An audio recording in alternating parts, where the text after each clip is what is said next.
नमस्कार, जय जोहार, बहुत स्वागत है आपका आईएनडी गुहार छत्तीसगढ़ देख रहे हैं आप। और आज हम कांग्रेस के यूथ प्लान की बात करने जा रहे हैं। दरअसल उदयपुर में हुए कांग्रेस के नव संकल्प चिंतन शिविर में कांग्रेस ने युवाओं के लिए बड़ा कार्ड खेला है। युवाओं को पार्टी से जोड़ने के लिए कांग्रेस ने 50 साल से कम उम्र के लोगों को टिकट देने और प्रतिनिधित्व देने का फॉर्मूला तय किया। अब अगले लोकसभा और विधानसभा चुनाव में कई बुजुर्ग नेताओं के टिकट कटने तय हैं। युवाओं को संगठन से लेकर चुनाव टिकट वितरण में प्रायोरिटी मिलेगी। ये बदलाव 2024 के लोकसभा चुनाव और उसके बाद होने वाले विधानसभा चुनाव से भी लागू होंगे। यानी कि साल 2023 में होने वाले विधानसभा चुनाव और साल 2024 में होने वाले लोकसभा चुनाव में इसका असर मिलेगा। लोकसभा चुनाव में 50% टिकट 50 साल से कम उम्र के नेताओं को मिलेंगे। तो इस तरह से कांग्रेस ने यह अपना मेगा प्लान तैयार किया है। और इसके साथ ही साथ क्या कुछ है इस पूरे यूथ फॉर्मूला में, आइए आपको सुनवाते हैं।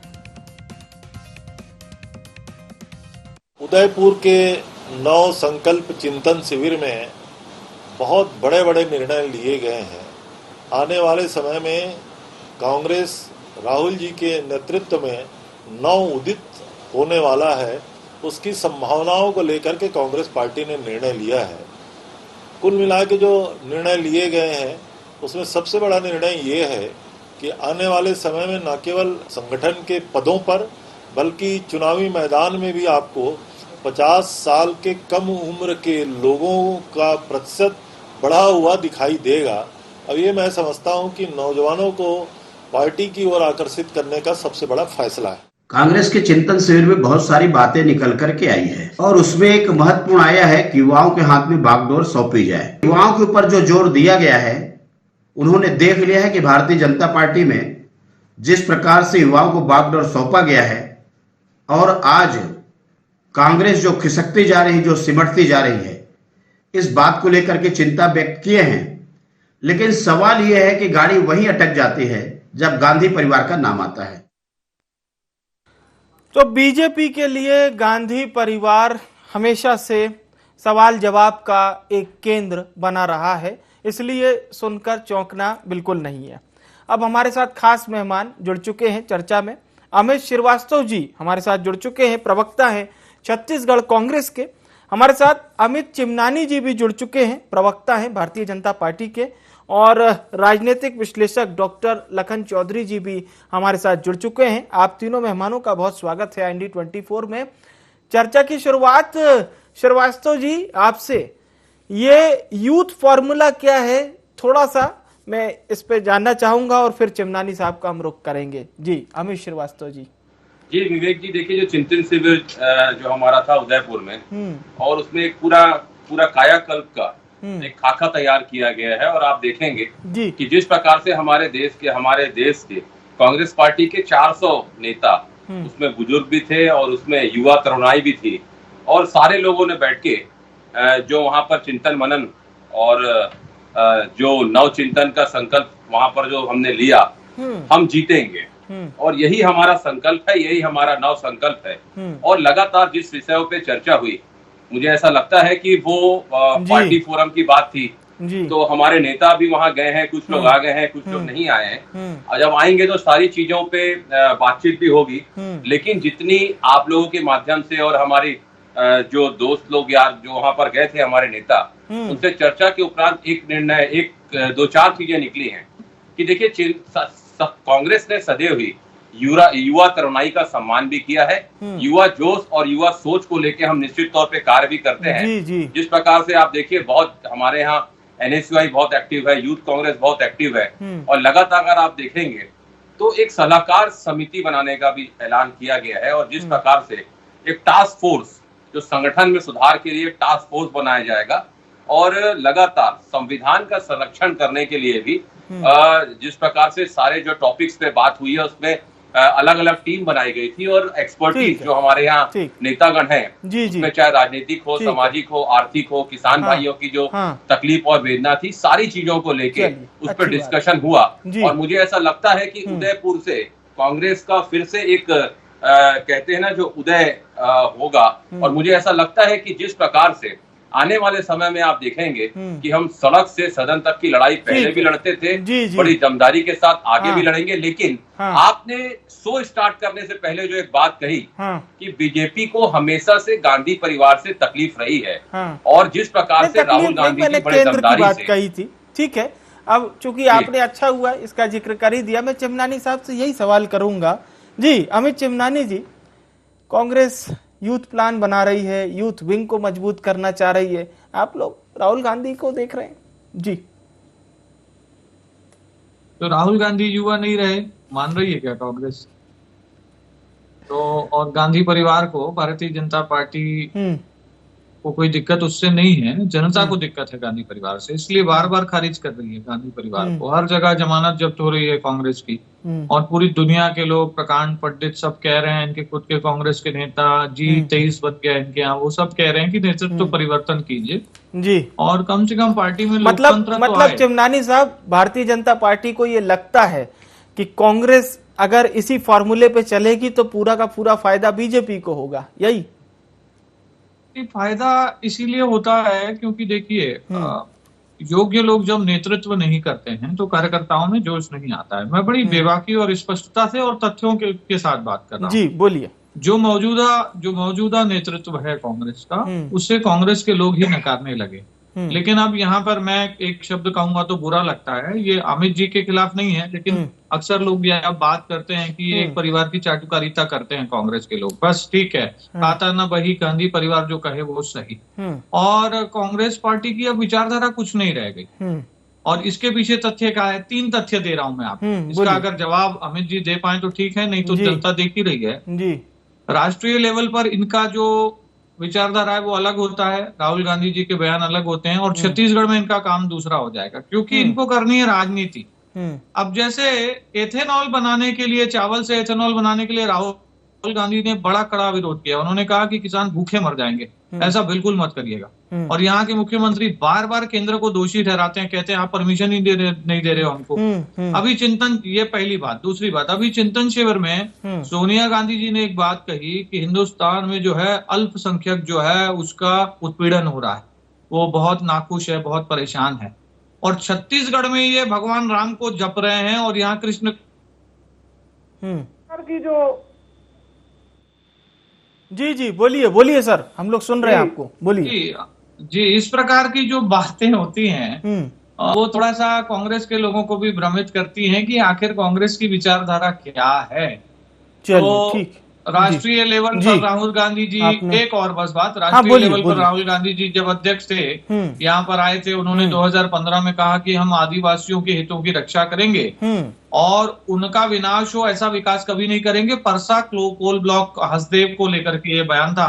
और आज देखिए कि इन्होंने वहां के जंगल उजाड़ने के लिए परमिशन दे दी है।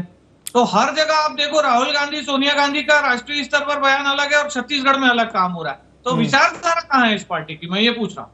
चलिए, ठीक है, मैं श्रीवास्तव जी से जवाब ले लूंगा। बहरहाल हम लखन जी का रुख करते हैं। लखन साहब, यूथ विंग की जब बात होती है सुन के बहुत अच्छा लगता है, राज्यों में भी, राष्ट्रीय लेवल पर भी लगता है कि हाँ, मेहनत करने वाले युवाओं को, छात्र राजनीति से आने वाले युवाओं को एक अच्छा पद मिलेगा, जनता की भलाई होगी। लेकिन क्या वाकई में सियासत में मेहनतकश युवाओं को वो पद मिलता है, या फिर सिफारिश, या यूं कहें कि बड़े नेताओं के आश्रय के बाद ही? और ये जिक्र मैं इसलिए कर रहा हूं, हमारे दोनों सम्मानित प्रवक्ता बेहद युवा हैं, अपनी अपनी पार्टी का प्रतिनिधित्व करते हैं, तो एक आपके माध्यम से भी बड़ी अच्छी जानकारी निकलकर सामने आएगी। जी लखन साहब।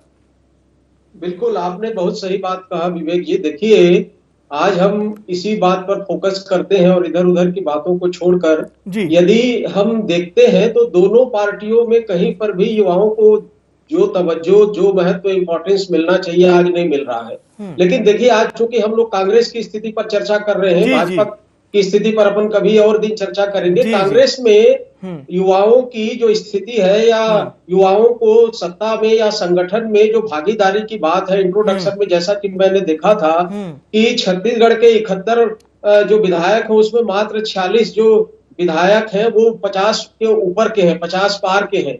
मतलब 65% जो विधायक है वो उम्रदराज है। इसी तरह से मंत्रिमंडल में 11 जो मंत्री हैं, 13 में से 11 मंत्री जो है वो 50 के ऊपर के उम्रदराज हैं। तो कहने का तात्पर्य कांग्रेस ने जो उदयपुर में जो नवसृजन संकल्प शिविर में जिस तरह से बातें सामने आ रही कि युवाओं को संगठन में सत्ता में भागीदारी मिलेगी, तवज्जो मिलेगा, तो मुझे तो लगता है कि ये लेकिन लखन साहब एक चीज मैं जरूर मानूंगा, छत्तीसगढ़ कांग्रेस में खासतौर से जो प्रवक्ताओं की टीम है उसमें युवाओं को तरजीह दी गई है। जी नहीं, ठीक है, उसमें दोनों पार्टियों ने दिया है, लेकिन आज हम लोग चर्चा चूंकि कांग्रेस की स्थिति पर कर रहे हैं, इसलिए मैं कुछ कड़वी बातें कांग्रेस के जो है विपक्ष में एक तरह से कहें या कांग्रेस के लिए कड़वी बातें कुछ कहना चाहूंगा कि देखिए, हमारे अमित भाई बहुत अच्छे प्रवक्ता हैं, दोनों अमित भाई हैं, चिमनानी जी हैं। देखिए, आप एसी रूम में बैठकर विवेक जी कितनी भी अच्छी योजनाएं बनाए, क्रियान्वयन जब तक उसका फील्ड में नहीं होता तब तक जो है वो रंग नहीं लाती। कांग्रेस कह रही है कोई, देखिए कोई रोड मैप नहीं है, युवाओं को सत्ता में संगठन में भागीदारी के लिए आपने योजना बना दी, पेपर में आ गया, मीडिया में आ गया, सोशल मीडिया में चल रहा है, लेकिन रोड मैप क्या है? तो ये फार्मूला कब से लागू होगा? ये फार्मूला का रोड मैप नहीं है। इसलिए युवाओं में आज देखिए, आज सरकार के प्रति किस तरह से बेरोजगारी पिछले 50 साल के सबसे ऊपर में है, बेरोजगारी, महंगाई, सब इन तमाम समस्याओं को लेकर आज हमारा देश का जो युवा है गहरी हताशा, निराशा, कुंठा में है, और युवाओं को ये समझ नहीं आ रहा है कि सरकार तो उसके साथ दगाबाजी कर ही रही है, लेकिन विपक्ष भी कहां है उसके साथ।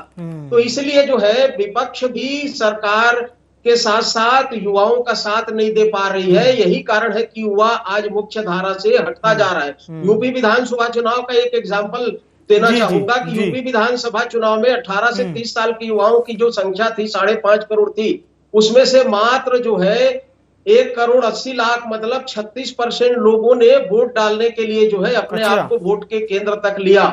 मतलब युवाओं में जो वोटिंग परसेंटेज है वो 50-52% से ऊपर नहीं बढ़ पा रही है, जबकि हम देखते हैं कि आज वोटिंग टर्नआउट 70-75-80% तक जा रहा है, लेकिन यूथ का जो वोटिंग टर्नआउट है वो नहीं बढ़ रहा है, क्योंकि युवाओं में सारे राजनीतिक पार्टियों को लेकर गहरी हताशा है। बहुत गंभीर बात आपने प्रस्तुत की है, खासतौर से फर्स्ट टाइम वोटर जो होते हैं एक उत्साह होना चाहिए। श्रीवास्तव साहब, चिमनानी जी के बहुत सवाल हैं, और छत्तीसगढ़ की भी जब हम बात करते हैं तो यहाँ पर जो पार्टी सत्ता में है वो केंद्र में विपक्ष में है, जो पार्टी वहां विपक्ष में है वो केंद्र में सत्ता में है, तो कई सवाल जवाब भी वैसे ही तैयार होते हैं। जी, बहरहाल आप चिमनानी साहब के सवालों का जवाब दे सकते हैं। जी देखिए, आपने आज युवाओं पे बात करी है, तो मैंने जैसा कहा कि युवा तरुणाई की हमेशा से कांग्रेस ने उनको सपोर्ट भी किया है, आगे भी बढ़ाया है, और आपको बहुत बहुत धन्यवाद और शुक्रिया कि आपने एक बहुत अच्छी बात रखी कि हमारे मीडिया सेल में अगर आप देखेंगे तो सब 50 के नीचे हैं जी। और जिस प्रकार से हमारी पार्टी ने प्रवक्ताओं को मौका दिया है, उसी प्रकार से और भी दो पदों में आप देखेंगे तो युवा बैठे हुए हैं। और निश्चित तौर पे जैसे लखन भैया ने कहा, कड़वी बात, बड़े भाई हैं, वो कड़वी बात कह सकते हैं, उनको हक भी है, और मुझे तो ऐसा लगता है कि निंदक नियरे राखिए, तो कहीं कोई दिक्कत नहीं है, आप कह सकते हैं, आप बड़े भाई आप हैं हमारे। दूसरी बात विवेक जी, कि अगर हम देखेंगे तो सेकेंड लोकतांत्रिक जो देश है पूरे विश्व में, 62% आबादी जो है वो लगभग 15 से 50 वर्षों की हमारी युवाओं की है। और जिस प्रकार से मैंने पहले ही कहा कि कांग्रेस ने हमेशा युवा सोच और युवा जोश को हमेशा से मौका देने का प्रयास भी किया है।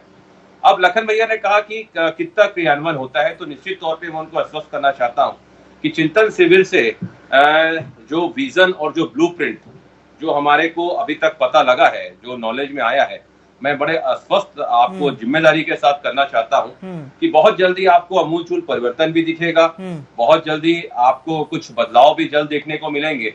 और मुझे ऐसा लगता है कि आने वाले समय में आप देखेंगे, जिस प्रकार आपने कहा कि 46 MLA 50 पार है, 13 में 11 मंत्री जो है 50 पार है, तो मैं आपके माध्यम से एक ही चीज कहना चाहता हूं विवेक जी, कि दोनों का समन्वय, कि कैसे युवा तरुणाई के साथ जो एक्सपीरियंस होता है उसको लेके आने वाले समय में हम निश्चित तो ये माना जा सकता है कि 2023 का जो विधानसभा चुनाव होगा उसमें ज्यादातर युवा न केवल उम्मीदवार के तौर पर दिखाई देंगे, बल्कि चुनाव में भी लगातार प्रयासरत रहेंगे कांग्रेस की ओर से। दोनों चीज। देखिए, अगर आप 2023 क्यों, अगर 2018 के भी आप लिस्ट उठा के देखेंगे कांग्रेस के कैंडिडेट की, तो मुझे ऐसा लगता है कि 90 सीटों में लगभग 80% हमारे युवा कैंडिडेट थे, फ्रेश कैंडिडेट थे। और जो निर्णय जनता ने दिया है, मुझे ऐसा लगता है जनता ने पसंद भी किया। आज 71 सीट है हमारी, और अगर आप आज भी अगर हम लेके बैठेंगे लिस्ट, तो 80% लोग हमारे यहाँ के युवा विधायक हैं। निश्चित तौर पे एक विजन भी रहता है, और जिस प्रकार से एक नई सोच के साथ हम काम करते हैं। लेकिन जैसा मैंने आपको कहा कि 50% युवा, 50% जो उम्रदराज है, जो एक्सपीरियंस जिनके पास है, जिनका लंबा अनुभव है राजनीति में, दोनों को मिला के। और अब रही बात अमित भाई के जवाब की, जी जी। देखिए, मैं कहना चाहता हूं कि जिस प्रकार उन्होंने कहा कि छत्तीसगढ़ का मुद्दा कुछ और रहता है, देश का मुद्दा कुछ और रहता है। साहब, मैं एक ही चीज कहना चाहता हूं, छत्तीसगढ़ में भी कांग्रेस का ध्येय यही है कि 2 करोड़ 80 लाख जनता का भला हम कैसे करें। और राष्ट्रीय केंद्र में भी कांग्रेस का एक ही है काम कि कैसे हम देश की जिस प्रकार से आज देश को ले जाया जा रहा है, जिस प्रकार से आज लोकतंत्र को तोड़ने का काम करने का काम किया जा रहा है, प्रजातंत्र का, लोकतंत्र की जो हत्या की जा रही है। अब तो लोग कह रहे हैं कि लोकतंत्र की हत्या जारी है, बीजेपी लोकतंत्र की हत्यारी है। और लगातार अगर आप देखेंगे कि जिस प्रकार का ये माहौल क्रिएट किया जा रहा है, आप महंगाई पे कोई आप बात नहीं करते, किसी भी बीजेपी के प्रवक्ता से आप महंगाई पे बात करेंगे तो चर्चा से भागते हैं। 7 सालों में प्रधानमंत्री जी एक भी प्रेस कॉन्फ्रेंस उन्होंने नहीं की। बीजेपी के प्रवक्ताओं से आप रोजगार पे बात करेंगे तो नहीं करेंगे। इनका मुद्दा रहता है हिंदुस्तान पाकिस्तान, हिंदू मुसलमान। चलिए, अब आपने बहुत गंभीर विषय पर चर्चा की है, महंगाई और बेरोजगारी पर। तो चिमनानी साहब तो स्वयं बहुत अच्छा अनुभव रखते हैं, और कॉर्पोरेट्स का भी स्वयं उन्होंने बहुत अच्छी पढ़ाई भी की है। जी अमित चिमनानी साहब, ये तो सीधा काउंटर है सर। आप लोग तो वो पार्टी हैं जो सड़क पर उतरते थे और सरकार को समझा देते थे कि देखो साहब, 2 रुपए 4 रुपए की वृद्धि हुई है, इसे कम करो। नहीं, देखिए, जब महंगाई पे डिबेट होता है, लखन जी भी आज मौजूद हैं, बहुत तथ्यात्मक चर्चा हम लोग करने का प्रयास करते हैं। आज भी आप मुझसे प्रश्न पूछ रहे हैं, तो हमने तो राज्य सरकार से भी पूछा था जी। एक तरफ आप आंदोलन कर रहे हैं केंद्र के खिलाफ, फिर आप प्रदेश के व्यापारियों से और नागरिकों से यूजर चार्ज लूट रहे हैं 2 गुना 3 गुना। मंडी शुल्क आपने माफ करने की बात की थी, उसको आपने बढ़ा दिया। और पेट्रोल डीजल पर जहां अन्य राज्यों ने 7 रुपए 8 रुपए 9 रुपए की छूट दी, इन्होंने केवल 78 पैसे की छूट दी। आज भी छत्तीसगढ़ में पेट्रोल डीजल के रेट 9 प्रदेशों से ज्यादा हैं। बीजेपी शासित ऐसे कई राज्य हैं जिनसे ज्यादा वैट छत्तीसगढ़ की कांग्रेस की सरकार ले रही है। एक बात तो है, चूंकि आपने पेट्रोल की बात कही है और प्रधानमंत्री का वो संबोधन हम सभी ने सुना था, पूरे देश ने सुना था, लेकिन उसमें कई ऐसे राज्य भी थे सर जहां भारतीय जनता पार्टी की सरकार है, लेकिन फिर भी कांग्रेस सरकारों का भी अगर उदाहरण तो उन्होंने दिया, लेकिन बीजेपी का नहीं दिया था जी। 32 रुपए महाराष्ट्र में वैट है 1 लीटर पर, उत्तर प्रदेश में 16.5 रुपए। अच्छा, कंपेरिजन करिए ना। 24 रुपए छत्तीसगढ़ में है, 14 रुपए उत्तराखंड में है। हमने तो सूची जारी की, हमने हर डेटा को दिया कि जितना कांग्रेस या कांग्रेस समर्थित राज्य वैट वसूल रहे हैं, हमारे बीजेपी शासित राज्य उससे आधा ले रहे हैं। बहुत बड़ी बात है। और मध्य प्रदेश का रेट ज्यादा है, लेकिन मध्य प्रदेश ने 21 नवंबर को कुछ ही महीने पहले 7 रुपए प्रति लीटर की छूट दे दी। एक बड़ा नुकसान वो जनता के हित के लिए उठा रहे हैं। लेकिन छत्तीसगढ़ की सरकार केवल बात करती है, तो अपने जिम्मे वो क्या कर रही है? सीमेंट के रेट बढ़वा दिए, रेत के रेट बढ़वा दिए। सरकार जो वादा करके आई थी उसके खिलाफ, तो उसके लिए कुछ नहीं किया, उल्टा काम कर रही है। तो राज्य के मुद्दों पे तो कांग्रेस भागती है, हम तो केंद्र के मुद्दों पे फिर भी बात कर रहे हैं, आंकड़े रख रहे हैं। जी जी। राज्य के मुद्दों पे अभी मैंने जो 3 प्रश्न पूछे विवेक जी, कहाँ जवाब मिला उसका? मैंने 3 बहुत ही स्पेसिफिक बातें कही थी, एक का भी जवाब नहीं मिला। ठीक है, आपने जो सवाल किए थे मैं श्रीवास्तव जी से जवाब लूंगा। अब लखन सर, हम लोग चर्चा तो यूथ फॉर्मूला के कर रहे थे और आप बड़े अच्छे आर्थिक विश्लेषक भी हैं, लेकिन ये जो बात है, और ये भी तो यूथ की बात है ना सर, महंगाई बढ़ेगी तो इससे यूथ का भी तो नुकसान है, इन्फ्लेशन आएगा या अनएम्प्लॉयमेंट दर अगर बढ़ जाएगी तो यूथ का ही तो नुकसान है। बड़ी बात यह है कि कई दफा हम लोग लगातार इस चीज की न केवल मंथन करते हैं बल्कि सामाजिक तौर पर भी देखते हैं, तो भारतीय जनता पार्टी, ये सवाल हो सकता है कि पार्टी लाइन पर स्वीकार ना करे बीजेपी, लेकिन सामान्य जन में अगर आप जाइए तो जनता ये बात कहती है कि विपक्ष में रहकर सरकार से किस तरह से कार्य करवाना है ये कोई बीजेपी से सीखे। तो क्या थोड़ा बहुत कह लेंगे कि लगातार कांग्रेस का इतना लंबा अनुभव है सरकार में रहने का, वो एक फैक्टर हो सकता है? क्या कांग्रेस उतनी मजबूती के साथ विपक्ष में वो सवाल नहीं खड़े कर पा रही क्या? अब चूंकि हमारी चर्चा ही इस दिशा में जा रही है। जी देखिए, बिल्कुल आपने सही कहा, महंगाई और बेरोजगारी से सबसे ज्यादा अलग-अलग प्रतिक्रिया आ सकती है। जी कोई प्रभावित है तो ये यूथ ही है, हमारी युवा पीढ़ी ही सबसे ज्यादा इन मुद्दों से प्रभावित है। लेकिन देखिए, इन्हीं मुद्दों को, महंगाई और बेरोजगारी को लेकर ही हमारे जो भाजपा की जो मोदी जी थे और उन्होंने किस तरह से कांग्रेस के विरुद्ध मनमोहन सिंह के कार्यकाल में किस तरह से एजेंडा चलाया और एजेंडा चला के सत्ता हथियाई। लेकिन आज उसी चीज को, महंगाई बेरोजगारी चरम पर है। पिछले 22 साल में सबसे ज्यादा महंगाई है। देखिए, कल आज महंगाई का रिपोर्ट फिर आया है कि महंगाई दर 15% से ऊपर चली गई। लेकिन उसके बावजूद कांग्रेस की जो नेतृत्व की कमजोरी आप कह सकते हैं इसको, कि इन एजेंडों को, इन मुद्दों को जनता के बीच में, युवाओं के बीच में ला नहीं पा रही है। ये अहम और बात है। युवा चाहती है कि कांग्रेस विपक्ष की आवाज बने। लेकिन कांग्रेस का जो नेतृत्व है वो इस समय इतना कमजोर हो गया है कि एक से एक मुद्दे हैं यहाँ पर, लेकिन उन सरकार के विरुद्ध में, उठाना बहुत जरूरी है, मोदी के विरुद्ध में, सही बात लेकिन आपने इन मुद्दों को उठा नहीं पा रही है और युवाओं का साथ नहीं ले पा रही है। ये बहुत अहम बात है और कहीं ना कहीं भारतीय जनता पार्टी को इसका फायदा प्रत्यक्ष तौर पर मिल रहा है। बिल्कुल। अमित श्रीवास्तव जी, कुछ सवाल अमित चिमनानी जी ने आपसे किए हैं सर, मैं चाहूंगा आप जवाब दे सकते हैं उनके। जी देखिए, मेरे सम्मानित मित्र, जैसे मैं वकील हूँ, वो सीए हैं, आर्थिक मामलों में बहुत विशेषज्ञ हैं और उनको एक चीज जरूर पता होगा कि इन 7 सालों में मोदी सरकार आने के बाद पेट्रोल पर एक्साइज ड्यूटी 258% और डीजल पे 820% बढ़ाई है। चाहे तो वो डिनाई कर सकते हैं, मैं फैक्ट उनके सामने रख रहा हूँ। हमारे समय में जो केंद्रीय एक्साइज ड्यूटी 9.2 लीटर थी, अभी इनके समय में 32.10 हो गई है। तो और जिस प्रकार से जो अगर इनका केंद्रीय नेतृत्व आप देखेंगे तो आपने ठीक ही कहा कि इन्होंने कहा सीमेंट के रेट बढ़ गए। आज तो 2 सीमेंट के प्लांट इनके अडानी जी खरीद रहे हैं। अपने मित्रों को जिस प्रकार ये फायदा पहुंचा रहे हैं, और जिस प्रकार से जब पहले लखन भैया ने कहा कि जब वे विपक्ष में थे तो महंगाई इन्हें डायन लगती थी, आज अफसरा लगने लग गई है, अलग बात है विवेक भाई।